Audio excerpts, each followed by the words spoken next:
Hello दोस्तों, हम आज डिस्कस करने वाले हैं पीवाईक्यूज के बारे में। मतलब कुछ सवाल लाए हैं जो कि आपको करना चाहिए अगर आपने साउंड वेव्स पढ़ा है तो, है। इसमें सवाल अगर पढ़े हैं तो आसान लगेगा बच्चों, क्योंकि इसमें थ्योरेटिकल सवाल नहीं, थोड़ा सा न्यूमेरिकल और थोड़ा थ्योरेटिकल टाइप ही होता है और काफ़ी इजी होता है बच्चों। अगर आप करेंगे तो आपको समझ में आएगा और हो जाएगा, खुद से ही सवाल हो जाएगा, करने की ज़रूरत ही नहीं है मुझे। ठीक है, तो चलिए मैं बता देता हूँ, कुछ कुछ सवाल लाया हूँ। सारे सवाल तो मैं नहीं ला पाऊंगा है ना बच्चों। तो आप क्या कीजिएगा कि सवाल खुद से लगाइएगा। ठीक है, ये तो मैं कुछ करा दे रहा हूँ, लेकिन और भी सवाल आ रखे हैं तो उनको आप खुद से कर लीजिएगा। करेंगे तो आपको कॉन्फिडेंस आएगा, है ना, अच्छा लगेगा आपको। तो मेरे मानना है बच्चों, आपको सवाल करना चाहिए। ठीक है, आई थिंक आप समझ रहे होंगे। चलिए शुरू करते हैं बच्चों। यहाँ पे 4 हार्मोनिक वेव्स दे दिया है हमें, इक्वल फ्रीक्वेंसीज का और इक्वल इंटेंसिटीज का। ओके, 4 हार्मोनिक वेव्स है बच्चों। ठीक है भाई, जिसमें कि सबका फ्रीक्वेंसी सेम है और सबका इंटेंसिटी सेम है, जिसको आई नोट बोल दिया है फेज एंगल पहला का 0 है, दूसरा का π/3, तीसरा का 2π/3 और चौथा का पाई। When they are superimposed, then intensity of resulting wave is I times of n times of I naught. तो n का वैल्यू क्या होगा? इजी ही तो है ये सवाल, इजी ही तो है। 4 हार्मोनिक वेव्स दे रखा है, सबका फ्रीक्वेंसी सेम है, सबका इंटेंसिटी आई है, एक का फेज एंगल 0 है। मतलब एक का फेज एंगल 0 है तो एक्स एक्सिस से 0 डिग्री पे होगा, मतलब कि ऐसे होगा, मतलब ये आई नोट ही है। ठीक है, दूसरा का जो एंगल बोला जा रहा है, इसको थोड़ा सा नीचे ही रखते हैं बच्चों। ठीक है, तो यहां से दूसरे का एंगल बोल रहा है π/3, मतलब कि π/3 कुछ इधर होगा, है ना बच्चों। तीसरे का एंगल बोल रहा है 2π/3, वो होता है 120 डिग्री। ठीक है, तो ऐसे होगा। तीसरे को बोल रहा है कि पाई है, तो पाई तो ऐसे ही होता है बच्चों, है कि नहीं? पाई तो ऐसे ही होता है, लेकिन सबका ही तो इंटेंसिटी आई नोट दे रखा है, तो फिर दिक्कत ही क्या है बच्चों? देखा जाए, अगर ये हार्मोनिक वेव का इंटेंसिटी आई नोट इधर ही है और इंटेंसिटी आई नोट इधर ही है, तो दोनों एक दूसरे के अपोजिट डायरेक्शन में है, ये तो कैंसिल आउट हो जाएंगे, है कि नहीं बच्चों? ये दोनों तो कैंसिल आउट हो जाएंगे, 0 डिग्री और पाई वाला। अब हमारे पास बचा क्या? ये वाला और ये वाला। इसका रिजल्टेंट कैसे होगा? ऐसे ही होगा कुछ, है ना। और आपको पता होगा कि अगर आई नेट हम लोग निकालते थे, एक फॉर्मूला था हमारे पास आई नेट का value, I1 plus I2 plus 2√I1 I2 cos of theta था। ठीक है, तो भाई इसी का तो यूज करना है। और बोल दिया है कि इंटेंसिटी सेम है, इसका और इसका इंटेंसिटी सेम है, क्योंकि ये दोनों तो चला गया। ये एंगल था π/3, मतलब कि 60 डिग्री, सॉरी 60 डिग्री था π/3, और ये पूरा एंगल 120 था, उसमें घटा देंगे तो ये कितना बचेगा? ये भी π/3 ही बचेगा। तो इन दोनों का आई नेट का वैल्यू कितना आ रहा है? बिल्कुल इजी है बच्चों, दोनों का सेम है, ये और ये सेम है। आई नोट प्लस 2√ओवर आई नोट का स्क्वायर हो जाएगा कॉस ऑफ 60 डिग्री π/3, कितना हो जाएगा? 2I0 plus 2I0 into cos of 60 degree कितना होता है बच्चों? हाफ होता है, ये कट जाएगा। तो यहाँ पे 3 टाइम्स ऑफ आई नोट आ गया आई नेट का वैल्यू। तो आई नोट का वैल्यू यहाँ पे 3 टाइम्स ऑफ आई नोट आ गया है। ठीक है, तो intensity of the resulting wave n times of I note है, तो यहाँ पे n का वैल्यू कितना हो जाएगा बच्चों? 3 हो जाएगा। काफी ये भाई, ये इतना आसान सवाल आया था, तो आप किए होंगे हमको लग रहा है। सर मैंने नहीं किया था, कोई बात नहीं, आगे वाला सवाल कर लीजिए, है ना बच्चों। सवाल तो ला रखा हूं मैं। देखिए, एक काफी इजी सा सवाल इसको मानते हैं हम लोग, क्योंकि इसको तरीका से किया जाता है और उसी तरीका से इस टाइप के सारे सवाल हो जाते हैं। देखिए, ड्राइवर बोल रहा है, ड्राइवर जो है बस का, वो अप्रोच कर रहा है एक बड़े सवाल का। उसने नोटिस किया कि फ्रीक्वेंसी ऑफ बस हॉर्न जो है वो 420 से 490 हर्ट्ज होता है when it is heard it after the reflected from the wall. Okay, शुरू में तो इतना हॉर्न उसने दिया होगा, उसके बाद जब जो दीवार से लौट आ रहा है ना, जैसे होता है ना, हम बोलते हैं जोर से कहीं पे तो आवाज हमारी गूंजता है, मतलब कि रिफ्लेक्ट होकर उधर से आता है, तो उसकी फ्रीक्वेंसी हाई यहाँ पे बोल दिया गया है, उसकी फ्रीक्वेंसी 490 हर्ट्ज हो जाता है। ठीक है भाई, तो फाइंड द स्पीड ऑफ बस of the bus if the speed of sound is 330। बिल्कुल इजी सा सवाल है, ध्यान से देखिएगा, इसमें करना कुछ नहीं होता है। एक बस बना लीजिए पहले, ठीक है बच्चों, ये बस है और ये एक ऐसे करके दीवार है, ठीक है, ये दीवार बना लिया मैंने बच्चों, और ये इधर से अपना जा रहा है v वेलोसिटी से, यही तो निकालना है कितना स्पीड से जा रहा है। और इस पे एक लग रहा है कि हॉर्न लगाया हुआ होगा ऊपर, इससे ऐसे ऐसे साउंड ट्रेवल कर रहा होगा ऐसे, और उसके बाद ऐसे ऐसे लौट भी रहा होगा, ठीक है। करना ये है कि आपको स्पीड ऑफ साउंड दे दिया है बच्चों, v का वैल्यू दे दिया है 330 मीटर पर सेकेंड। शुरुआत में यहाँ पे अगर कोई ड्राइवर बैठा हुआ है, कोई ड्राइवर यहाँ पे बैठा हुआ है और यहाँ से इसने हॉर्न दिया है और यहाँ से इसने हॉर्न दिया है, तो हॉर्न ऐसे गया होगा। तो शुरुआत में मान लेते हैं कि ये इधर इस वेलोसिटी से आ रहा है, ये तो सोर्स ही हो गया ना भाई, सोर्स से साउंड निकल रहा है बस से, और ये वहीं पे ऑब्जर्वर भी बैठा हुआ है क्योंकि इसको सुनाई देगा, फिर से उधर से लौट के आएगा, तो इतना फ्रीक्वेंसी का। शुरुआत में करना ये है कि ये जो बस है ये सोर्स की तरह काम करेगा और ये वॉल जो है ये ऑब्जर्वर की तरह काम करेगा। तो मान लेते हैं शुरुआत में बच्चों कि ये ऑब्जर्वर है। जब ये ऑब्जर्वर है तो फ्रीक्वेंसी ऑब्जर्व कितना होगा, 330। ऑब्जर्व फ्रीक्वेंसी मतलब ऑब्जर्व इसका तो कोई वेलोसिटी नहीं है, नीचे हो जाएगा 330, और यहाँ पे प्लस होगा कि माइनस, क्योंकि पास आ रहा है बच्चों, तो ओवरऑल यहाँ पे फ्रीक्वेंसी ऑब्जर्व बढ़ जाएगा, तो इसको हमको कम करना होगा, डिनोमिनेटर में कम करना होगा। तो माइनस का वेलोसिटी ऑफ सोर्स, और यहाँ पे क्या कर देंगे बच्चों, टाइम्स एफ, जो ये छोड़ा था कितना 420 हर्ट्ज का, सिंपल। अब जब इसने फ्रीक्वेंसी ऑब्जर्व कर लिया है तो यहाँ से ये रिफ्लेक्ट होगा ना, देखिए रिफ्लेक्ट हुआ है ना, तो जब ये रिफ्लेक्ट हो रहा है ना तो ये अब काम करेगा सोर्स का, तो अब ये काम कर रहा है सोर्स का, ठीक है। जब सोर्स का काम करेगा तो एफ डबल डैश मान लेते हैं, वो कितना हो जाएगा बच्चों, वो कितना हो जाएगा बच्चों बताइए।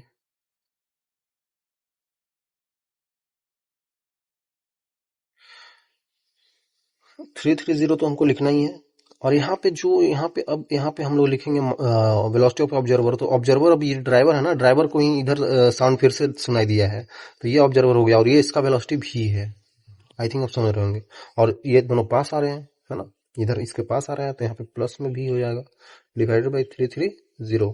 सोर्स तो रेस्ट पे है, इनटू में फ्रीक्वेंसी एफ नोट क्यों 420 क्यों नहीं लिखा, एफ नोट इसलिए लिखा बच्चों मैंने क्योंकि यही फ्रीक्वेंसी यहाँ से ऐसे करके रिफ्लेक्ट हुआ है, तो फ्रीक्वेंसी यही लिखूंगा ना। तो आई थिंक आप समझ रहे होंगे, तो अब इसको सोल्व कर दीजिए, आ जाएगा आंसर बिल्कुल इजी तरीका से। अब तो बच्चों इसी को बस सॉल्व कर देना है यार, आंसर तो ऐसे ही आ जाएगा। जैसे कि मान लीजिए यहाँ पे एफ डबल डैश है, तो एफ डबल डैश का वैल्यू जो उधर से रिफ्लेक्ट होकर आ रहा है ना, वो ये है 490 hertz when he hears when it reflected from the wall से रिफ्लेक्ट होकर आ रहा है, तो हमको एफ डबल डैश सुनाई दे रहा है, तो एफ डबल डैश का वैल्यू 490 लिख देता हूँ। 490 हर्ट्ज बराबर 330 plus v upon 330 into F note का वैल्यू बच्चों ये वाला है, इसको हम लोग रख देते हैं यहाँ पे 330 divided by 330 minus v into 420, ठीक है, कोई दिक्कत नहीं है।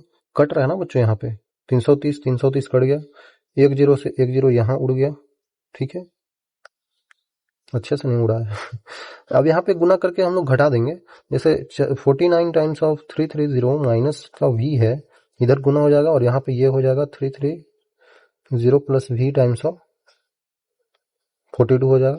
देख सकते हैं इसको अगर हमने घटा दिए, इसको उधर ले जाएंगे, इसको इधर ले जाएंगे, तो कितना बचेगा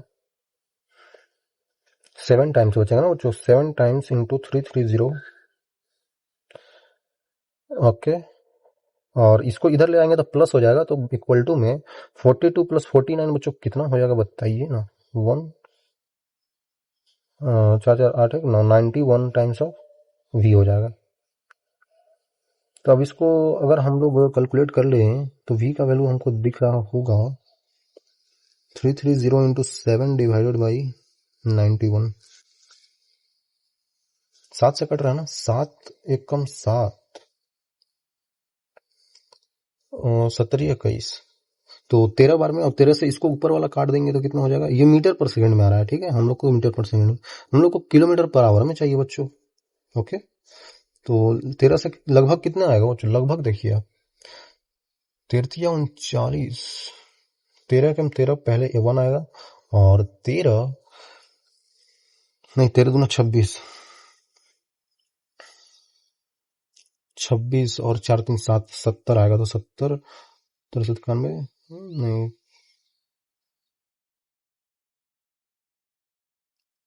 40 40 52 13 55 65, 13 55 65 25 के आसपास, 0.7 कुछ इसके पास पास आएगा, है ना, नहीं 33 चौके 52 लगभग 4, इतना मीटर पर सेकंड आना चाहिए बच्चों। 25.4 मीटर पर सेकंड किस में आ रहा है। देखिए, किलोमीटर से मीटर में बदलने के लिए आपको बस इतना करना होता है, 5/18 से गुना करना होता है। अगर मैं इसमें करूं 81 गुने 5/18, तो 18 चौगुन 18 चौक 72, 72 आ जाएगा, और कितना जोड़ेंगे तो कितना हो जाएगा बच्चों, 9 हो जाएगा, 90, 18 चौगुन 18 चौक 72, 18 25 90.5, ये कितना गुना करेंगे तो कितना आ जाएगा बच्चों, 5 टू 22.5 मीटर पर सेकंड, तो लगभग ये इतना आ रहा है, मतलब हमारा 25 है, मतलब इससे ज्यादा होना चाहिए, इससे ज्यादा तो फिर एक ही चीज दिख रहा है हमको, 91 दिख रहा है, तो ये आंसर हो गया भाई, ये आंसर हो गया, समझ गए आप, यही आंसर हो गया हम लोग का, क्योंकि 81 से तो ज्यादा ही होना चाहिए, तभी इतना आएगा। तो बिल्कुल इजी सवाल है बच्चों, किया जा सकता है, हम बताने में टाइम लगा रहे हैं, आपको तो डायरेक्टली कर देना है। देखिए, रेजोनेंस ट्यूब है हमारे पास, रेजोनेंस ट्यूब है बच्चों। रेजोनेंस क्या होता है सर, रेजोनेंस मतलब ये है ना बच्चों कि जैसे हम अगर closed organ pipe, open organ pipe लेते हैं, तो उसमें हमको पता है ना फ्रीक्वेंसी, क्लोज्ड ऑर्गन पाइप में कैसे होता है, फ्रीक्वेंसी का variation F N equal to N times of V upon 12 होता है। क्लोज्ड में ही, सॉरी, ओपन में ये होता है, क्लोज्ड में तो होता है 2n plus 1 times of V upon 4l हो जाता है। आई थिंक आप देखे होंगे तो याद आ रहा होगा। ठीक है, तो उसी जो फ्रीक्वेंसी जो अलग अलग एन पे मिलता है ना, क्लोज्ड में कैसे मिलता है, क्लोज्ड में हमको 2n प्लस 1 टाइम्स में मिलता है, मतलब 1 पे, 3 पे, 5 पे, तो ये सब क्या हो गए, रेजोनेंस वाला पॉइंट हो गए, है ना। और अगर देखा जाए उसमें ओपन ऑर्गन पाइप में, तो उसमें एन टाइम्स होता है, 1 2 3 सब आता है उसमें, उस पॉइंट पे हमें रेजोनेंस भी देखने को मिलता है, उसको बोलता है रेजोनेंस ट्यूब। ठीक है, जो ट्यूब में रेजोनेंस होता है उसको रेजोनेंस ट्यूब बोलते हैं।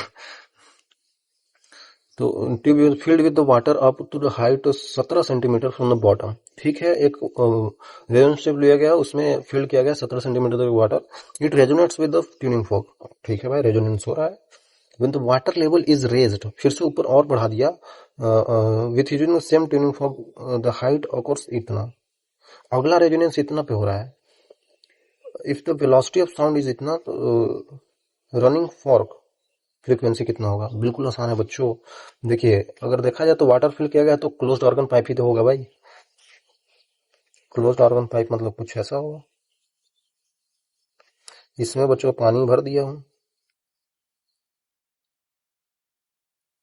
और जब क्लोज्ड ऑर्गन पाइप होता है तो फ्रीक्वेंसी कैसे मिलता है बच्चों, F N equal to 2n plus 1 times of, ऐसा ही मिलता है ना बच्चों, याद कीजिए, वी अपॉन 4l, है कि नहीं बच्चों, बिल्कुल।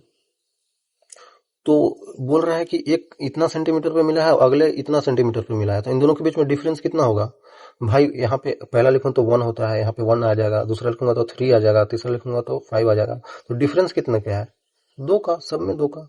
वैसा ही यहाँ पे भी आएगा, चलिए मैं करके ही दिखा देता हूँ। यहाँ पे देखिए, पहला वाला मिल रहा होगा तो मान लेते हैं, मानना ही है, यहाँ पे ऐसे होगा, ऐसा ही ट्यूनिंग फोर्क होगा। तो पहला वाला का दूरी कितना होता है, λ/4, यही तो लेंथ के बराबर होता है बच्चों, और ये लेंथ कितना, 17 सेंटीमीटर का है। ओके, तो इसमें पहला वाला मैं अगर लिखना चाहूँ तो पहला फ्रीक्वेंसी 1 कितना हो जाएगा बच्चों,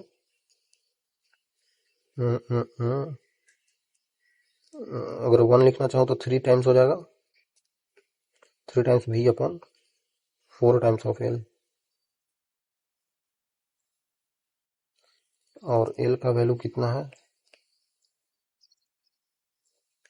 एक सेकेंड, हम लोग यहाँ पे 4L लिखते हैं या लेमडा लिखते हैं, कोई फर्क नहीं पड़ता है बच्चों, बाद में वही आ जाएगा। देखिए ये अब कॉपी कर लेता हूँ और यहाँ पेस्ट कर देता हूँ। ठीक है, तो अगला अगर हमको मिल रहा है, अगला अगर हमको रेजोनेंस मिल रहा है, तो अगला रेजोनेंस में कैसे हो जाएगा, ऐसे हो जाएगा, है ना।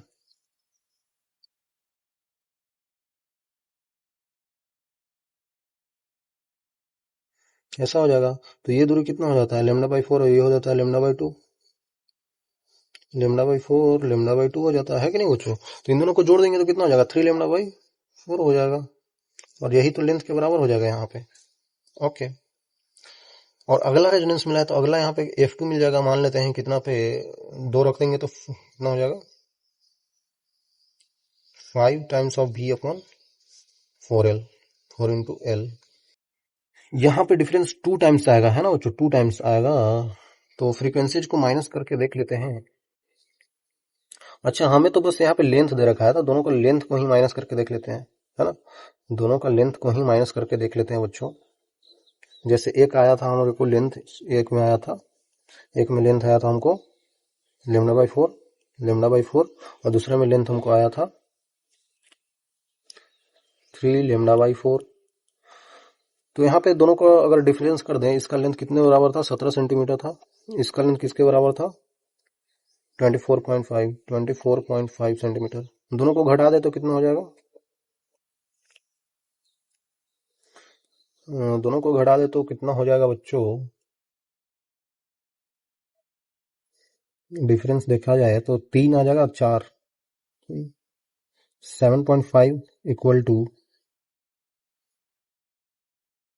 3 λ/4 माइनस का λ/4, तो इसको घटा देंगे तो 2 λ/4 हो जाएगा, और गुना कर देंगे तो ये 2 बार में कट भी रहा है, तो यहाँ पे लेमडा का वैल्यू कितना हो जाएगा, 15 आ रहा है बच्चों, लेमडा का वैल्यू 15। तो velocity equal to frequency into lambda आपने पढ़ा है, तो वेलोसिटी आपको पूछ रहा है ना, वेलोसिटी ऑफ साउंड तो दे रखा है यार, फ्रीक्वेंसी पूछ रहा है, तो फ्रीक्वेंसी निकाल दीजिए, V/λ। V कितना बच्चों वो बताइए ना जल्दी से, 330 था ना, डिवाइडेड बाई लेमडा का वैल्यू 15 है। 15 से अगर देखा जाए बच्चों, 15, एक और चीज आएगा ना यहाँ पे, मान लेते हैं कि ये सेंटीमीटर में आया था हमारा, क्योंकि ये सारा तो सेंटीमीटर में ही था, है ना। तो लेमडा भी सेंटीमीटर में आता है, सेंटीमीटर को मीटर में बदलने के लिए 10⁻⁻2 होता है, और अगर यहाँ पे ऊपर चला जाएगा 330 इंटू 100 डिवाइडेड बाई 15 आ जाएगा। इसको काटने के लिए हम काट सकते हैं, 5 से 20, 5 दूना 10, ठीक है, 5 तिया 15, 3 से कट जाएगा 11 0, ठीक है, तो 2200 आ रहा है, 2200 आ रहा है, लगभग 2200 हर्ट्ज के आसपास, है ना बच्चों। तो 2200 है क्या, हाँ है, तो पहले ही ऑप्शन, तो आंसर हो गया। इजी सवाल है बच्चों, ये सब किया जा सकता है, आप कर सकते हो। देख सकते हैं ये भी सवाल आ रखा था एग्जाम में आपके। तो बोल रहा है कि कोई सोर्स अप्रोच कर रहा है यू स्पीड से toward the open end of stationary pipe जिसका लेंथ L है, emitting sound of frequency Fs, ठीक है। Further end of the pipe is closed, मतलब क्लोज्ड ऑर्गन पाइप ही है। The speed of the sound in air इतना है, frequency इतना है, fundamental frequency of the pipe, अच्छा ये फंडामेंटल है भाई, F0 जो है वो फंडामेंटल फ्रीक्वेंसी है, और velocity of sound in air कितना है, V।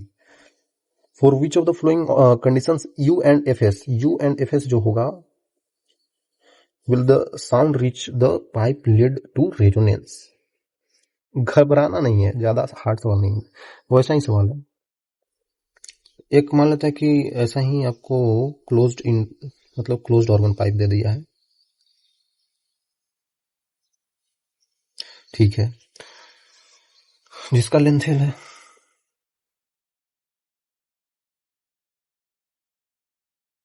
क्लोज्ड ऑर्गन पाइप में तो आपको ध्यान में हमेशा होना चाहिए बच्चों, अगर Fn देखा जाए तो कब आता है हमारे पास, 2n + 1 टाइम्स ऑफ V/4L के बाद 4L पे आता है, ठीक है। मतलब कि पहला जो मिलेगा हमको वो तो ऐसा ही मिलेगा बच्चों, है ना।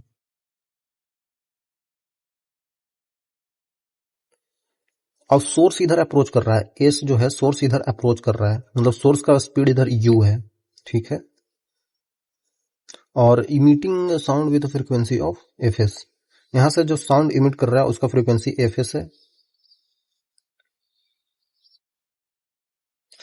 स्पीड ऑफ साउंड तो आपको दे ही दिया है, स्पीड ऑफ साउंड कितना है बच्चों, वी है।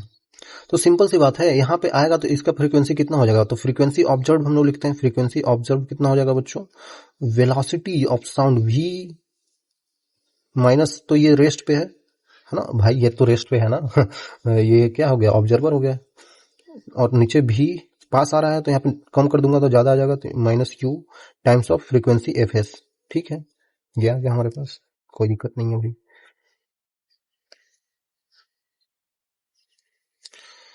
अगर मैं कहूं यहाँ पे u का वैल्यू और fs का वैल्यू लिख कर हमको पता करना है रेजोनेंस हो रहा है कि नहीं, तो बिल्कुल आसानी से बता सकता हूं मैं, बिल्कुल आसानी से बता सकता हूं। f ऑब्जर्व जो आ रहा है हमारे पास v times of fs divided by v minus u आ रहा है। u का वैल्यू हमने कितना रख दिया बच्चों, 0.8 टाइम्स ऑफ v, ये पहला ऑप्शन चेक कर लेता हूं, v upon v minus 0.8 times of u times v है सॉरी, इंटू एफ एस, तो ये कितना आ जाएगा बच्चों, 1.2 आ जाएगा, तो ऊपर 10 हो जाएगा, नीचे 12 हो जाएगा, और 5 नीचे आ जाएगा, 6 इंटू एफ एस, सॉरी 1.2 0.2 आएगा ना, मैं क्या कर रहा हूँ, 0.2 तो ऊपर 10 आ जाएगा, नीचे आ जाएगा 2, 5 बार में, तो यहाँ पे देख सकते हैं 5 टाइम्स ऑफ एफ एस आ रहा है बच्चों, एफ नोट का वैल्यू।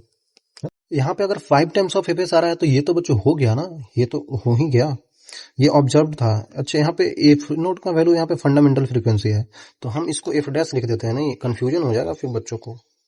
यहाँ पे ऑब्जर्व ठीक है, लेकिन यहाँ पे एफ डैश ही लिख देता हूँ, कंफ्यूजन नहीं होना चाहिए भाई, है ना बच्चों। तो यहाँ पे एफ डैश का वैल्यू हमारे को आ रहा है 5 टाइम्स ऑफ एफ एस। ठीक है बच्चों, और यही तो एफ नोट के बराबर है, तो 5 टाइम्स ऑफ एफ नोट भी आ रहा है। और देखा जाए तो हमको अगर यहाँ पे देखा जाए तो कैसे मिलता था, एफ नोट मिलता था, उसके बाद 3 टाइम्स ऑफ एफ नोट मिलता था, उसके बाद हमको 5 टाइम्स ऑफ एफ नोट मिलता था, उसके बाद 7 टाइम्स ऑफ एफ नोट, तो इस टाइप से हम लोग मिलता रहता था, है कि नहीं। तो ये फ्रीक्वेंसी पे रेजोनेंस होगा, तो देख सकते हैं 5 टाइम्स ऑफ एफ नोट है, 5 टाइम्स ऑफ एफ नोट है, तो यहाँ पे तो रेजोनेंस होगा, तो पहला ऑप्शन तो सही है भाई। रेजोनेंस कहाँ होगा वही तो बताना है। दूसरा ऑप्शन चेक कर लेते हैं, बी ऑप्शन। बी ऑप्शन में क्या होगा बच्चों, बी ऑप्शन में देखिए 0.8 तो वैसा ही रहेगा, तो ये एफ डैश का वैल्यू आ जाएगा लगभग यहाँ पे 5 इंटू एफ एस आ जाएगा, एफ एस का वैल्यू कितना है, into 2 times of F note, तो ये कितना आ जाएगा बच्चों, 10 टाइम्स ऑफ एफ नोट। तो यहाँ पे 10 आएगा कभी, 7 के बाद 9 के बाद 11, तो 10 आएगा, नहीं आएगा, 10 नहीं आएगा तो ये नहीं होगा। उसी तरीके से सी ऑप्शन चेक कर लीजिए, सी ऑप्शन में क्या बोल रहा है आपको, 0.8 टाइम्स है, तो 0.8 टाइम्स करेंगे फिर से ऊपर तो चला जाएगा, तो यहाँ पे 5 टाइम्स ऑफ एफ नोट आ जाएगा। और देखा जाए तो अगर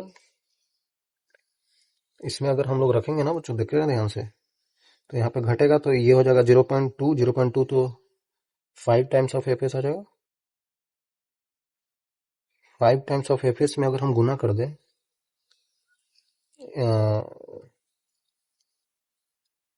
एफ डैश का वैल्यू नहीं, 5 टाइम्स ऑफ एफ एस में, एफ एस का वैल्यू यहाँ पे 0.5 है, तो कितना आ जाएगा, 5 into 0.5 times of F note, तो एफ डैश का वैल्यू कितना आ जाएगा बच्चों, 5.5, पॉइंट में तो आ ही नहीं सकता, ये भी गलत हो गया।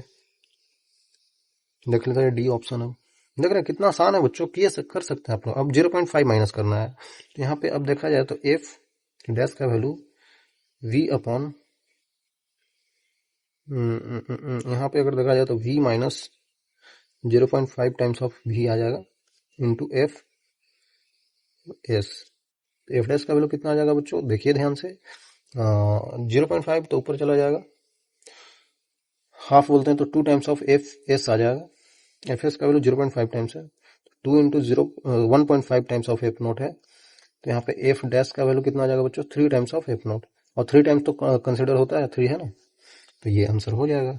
देख सकते हैं आसान है, बस चेक करना था और कुछ नहीं करना ज्यादा। अगर आप बच्चों यहाँ पे नहीं समझ पा रहे हैं कि ये हम एफ एन कहाँ से लिख दिए, तो आप जनरली भी समझ सकते हैं, जनरली भी समझ सकते हैं। कैसे, ये पहला वाला जो मिला होगा कहाँ पे मिला होगा, ये एंटी नोड है और ये नोड है, ये एंटी नोड है और ये नोड है, दोनों के बीच का डिस्टेंस होता है λ/4, यही तो यहाँ पे लेंथ के बराबर हो गया। और फ्रीक्वेंसी एफ नॉट कितना हो जाएगा बच्चों, वेलोसिटी अपॉन लेमडा, तो लेमडा का वैल्यू कितना हो जाएगा 4 टाइम्स ऑफ एल। दूसरा अगर मिलेगा तो दूसरा में क्या होगा, दूसरा में एक बार ऐसे करके जाएगा, एक बार ऐसे करके जाएगा, ये हो जाएगा लेमडा बाई 4 और ये हो जाएगा लेमडा बाई 2, तो दोनों को जोड़ देंगे तो कितना हो जाएगा 3 लेमडा बाई 4। अगर देखा जाए तो दूसरा में 3 लेमडा बाई 4 हो जाएगा और इसको हम लोग एल के बराबर करेंगे तो F1 कितना मिलेगा बच्चों, V upon 4 times of L upon 3, 4 times of L upon 3। देख सकते हैं ऐसे ही बढ़ता जाता है, इतना टाइम्स 1 यहाँ पे है, यहाँ पे 3 आ गया, अगला बार 5 आ जाएगा, फिर 7 आ जाएगा, तो इसी को हम लिख देते हैं जनरलाइज करके 2n+1, ठीक है, और ये V अपन 4l आ जाता है। तो अगर कहीं पे अगर आप एग्जाम में भूल जाते हैं कि भाई कैसा था ओपन ऑर्गन पाइप का, क्लोज्ड ऑर्गन पाइप का फ्रीक्वेंसी एंड के लिए कैसे लिखते थे, तो घबराना नहीं है, थोड़ा सा देर लगेगा और उसको आप करके देख लीजिए, आ जाता है आंसर। आंसर लाना जरूरी है, ठीक है, टाइम आपको मिलता है एग्जाम में, क्लियरली बच्चों मिल जाएगा टाइम आपको, बस अच्छे से आंसर ला देना है। ओपन ऑर्गन पाइप है 1 मीटर का, containing gas of density twice of density of atmosphere at STP. STP पे बात हो रही है जहां पे डेंसिटी जो है गैस का वो 2 टाइम्स है डेंसिटी ऑफ एटमोस्फेयर का, एयर का।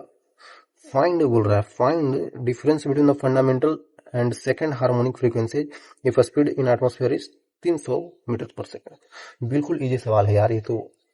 हमको बोल रहा है डिफरेंस निकालना है फंडामेंटल में, फंडामेंटल एफ नोट में माइनस सेकेंड हार्मोनिक F2 में, ठीक है। ओपन ऑर्गन पाइप है, इस बार ओपन ऑर्गन पाइप है, कुछ करना नहीं है, ओपन है तो और आसान है, ओपन है तो और आसान है बच्चों, क्योंकि यहाँ पे जो फ्रीक्वेंसीज मिलता है हमको ऐसे मिलता है ना, फंडामेंटल तो ऐसे ही मिलेगा, फंडामेंटल में दूरी कितना लेमडा बाई फोर पूरा दूरी हो जाता है लेमडा बाई 2, यही लेंथ के बराबर हो जाता है। और इसके बाद हम लोग लिख सकते हैं frequency equal to velocity upon lambda का वैल्यू कितना है 2 टाइम्स ऑफ एल, ठीक है। तो ये ऐसे ही बढ़ जाता है, तो एफ एन के वैल्यू हम लोग लिख सकते हैं N times of V upon 12 हो जाता है, ठीक है। अगली बार करके देख सकते हैं आप लोग, ऐसे मिला है तो 2 नोड बनाना पड़ेगा, तो एक ऐसे बना दीजिए, उसके बाद आप कैलकुलेट कर लीजिए लेमडा बाई 2 का, इन दोनों को जोड़ देंगे तो लेमडा बाई 2 टोटल लेमडा हो जाएगा, अगली बार लेमडा का वैल्यू एल हो जाएगा, मतलब 2 लेमडा बाई 2 लिख सकते हैं, तो यहाँ पे 2 आ जाएगा। बिल्कुल इजी है यार, एन टाइम्स कर देना है खाली, ठीक है। चलिए अगर हम इसको देखना चाहते हैं, इनके डिफरेंस को बताना है कितना होगा, तो बताया जा सकता है भाई। डेंसिटी दे रखा है तो डेंसिटी के देने से हम लोग क्या निकाल सकते हैं, वेलोसिटी निकाल सकते हैं।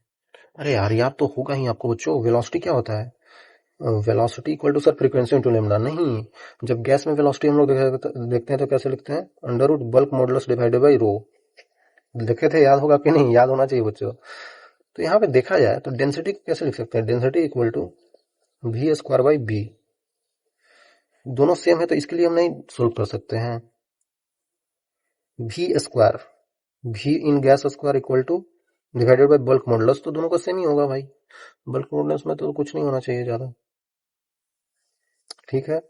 2 times of velocity in air का square divided by bulk modulus, तो यहाँ पे देख सकते हैं वेलोसिटी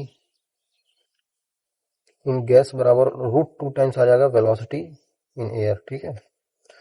अब इसको लाने से क्या फायदा, फायदा है बच्चों, क्योंकि एफ एन हमने निकाल लिया, तो यहाँ पे रख देता हूँ, एफ नोट का वैल्यू कितना हो जाएगा, फंडामेंटल फ्रीक्वेंसी कितना हो जाएगा बच्चों, 1 रख देंगे into V velocity of gas,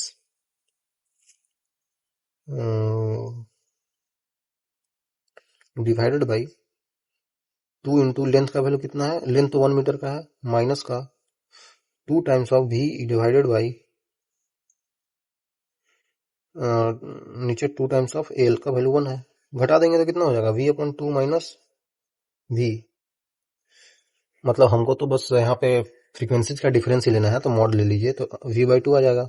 we कौन सा है, तो गैस का ही रखेंगे ना भाई, भाई ये गैस का ही रखेंगे ना वी, तो गैस का रखेंगे तो कितना हो जाएगा, √2 टाइम्स ऑफ √2 नीचे है इंटू वेलोसिटी इन एयर कितना है 300, एक सेकेंड नीचे 2 है ना, ये कट जाएगा तो अंडर √2 टाइम्स में 300 डिवाइडेड बाई √2, कितना आ जाएगा बच्चों? चलिए मैं इसको कैलकुलेट ही कर लेता हूँ कैलकुलेटर से। देखा जाए तो 300 डिवाइडेड बाई रूट 2 का वैल्यू 1.414 लगभग 212 आ रहा है। तो 212 हम लिख दे क्या? 212 ही तो होगा। 212 मिलेगा बच्चों, 212 हर्ट्ज। ठीक है, ये जो सवाल है किया जा सकता है, काफी आसान है बच्चों। हाँ देखिए, ये एक सवाल ये है, ये सवाल जे एडवांस 2019 में आया था। ये भी सवाल किया जा सकता है अगर आप थोड़े से समझदार हैं तो। समझदार तो है sir.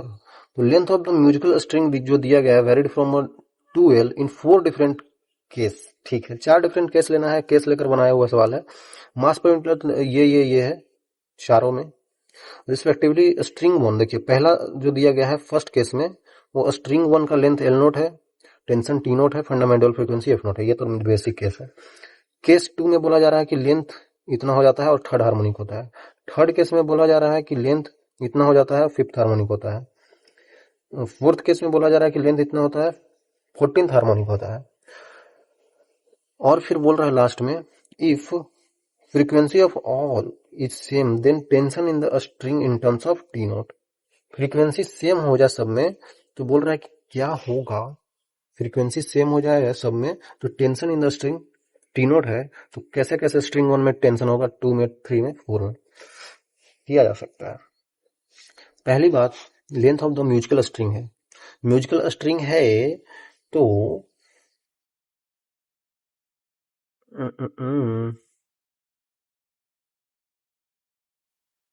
String one, string two, string three, string four, सब में अगर देख लिए हम लोग, इसमें म्यू है, इसमें 2 म्यू है, इसमें 3 टाइम्स ऑफ म्यू है, इसमें 4 टाइम्स ऑफ म्यू है। ठीक है, जब इसको ले रहे हैं तो हमको लेंथ एल नोट लेना है, इसमें लेना है तो 3L0/2 लेना है, इसमें लेना है तो 5L0/4 लेना है, इसमें लेना है तो 7L0/4 लेना है। ठीक है भाई, इसमें कौन सा हार्मोनिक हो रहा है? ये तो फंडामेंटल है, फंडामेंटल हार्मोनिक है ये। यहाँ थर्ड हार्मोनिक हो रहा है, यहाँ पे फिफ्थ हार्मोनिक हो रहा है, और यहाँ पे 14th हार्मोनिक हो रहा है। ठीक है, frequency of all the tension, frequency of all is same. यहाँ पे लास्ट में बहुत इंपॉर्टेंट चीज है, पहले फ्रीक्वेंसी सबका देख लेते हैं। मान लेते हैं F1 का वैल्यू कितना हो जाएगा बच्चों, फ्रीक्वेंसी 1। पहली बात ये समझना होगा हमें कि म्यूजिकल स्ट्रिंग है, length of the musical string है, तो म्यूजिकल स्ट्रिंग है तो दो जगह से तो फिक्स्ड होगा ना बच्चों। भाई म्यूजिक कैसे बजेगा, जब हम इसको टैना नाना करते हैं गिटार को, तो दोनों जगह से तो स्ट्रिंग फिक्स्ड होता है ना, तो दोनों जगह से फिक्स्ड होगा। ये तो समझदारी वाली बात है, है कि नहीं? तो इसमें अगर कैसे फ्रीक्वेंसी वेरिएशन होता है बच्चों, दोनों तरफ से क्लोज्ड इंड है, तो क्लोज्ड ऑर्गन पाइप हो गया। क्लोज्ड ऑर्गन पाइप में FN कैसे लिखते थे, याद कीजिए, यहाँ पे भी वैसा ही होता है। लगभग लिखते थे हम लोग कितना, 2n+1 टाइम्स ऑफ V/4L। चलिए करके भी देख लेते हैं, कहीं कभी दिक्कत हो जाता है। फंडामेंटल जब मिलेगा तो ऐसे मिलेगा, तो ये दूरी तो λ/2 हो जाएगा भाई। सॉरी, क्लोज्ड ऑर्गन पाइप है ना, सही लिखा है मैंने गलत लिखा है, चलिए देख लेना ही पड़ेगा कैसे मैंने सही लिखा है या गलत लिखा है। नोड नोड के बीच में दूरी λ/2 हो जाएगा, यही लेंथ के बराबर हो जाएगा, और यहाँ पे फ्रीक्वेंसी हमें मिल जाएगा वेलोसिटी अपॉन लेमडा, मतलब 2 टाइम्स ऑफ एल। दूसरी बार करेंगे तो बच्चों ऐसे मिल जाएगा, नोड नोड।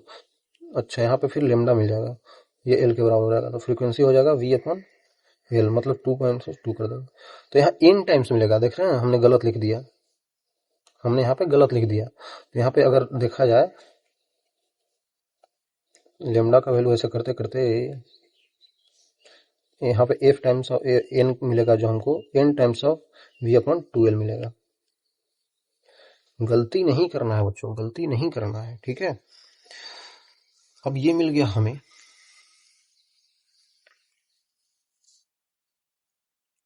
तो अब हम पहला स्ट्रिंग के लिए कैलकुलेट कर लेते हैं, है ना। S1 के लिए कैलकुलेट कर लेते हैं। F फंडामेंटल था तो F0 ही लिखेंगे, F1 ही लिख देता हूँ। फंडामेंटल के लिए कितना होगा बच्चों, फंडामेंटल के लिए कितना होगा, 1 इंटू वेलोसिटी नहीं पता है।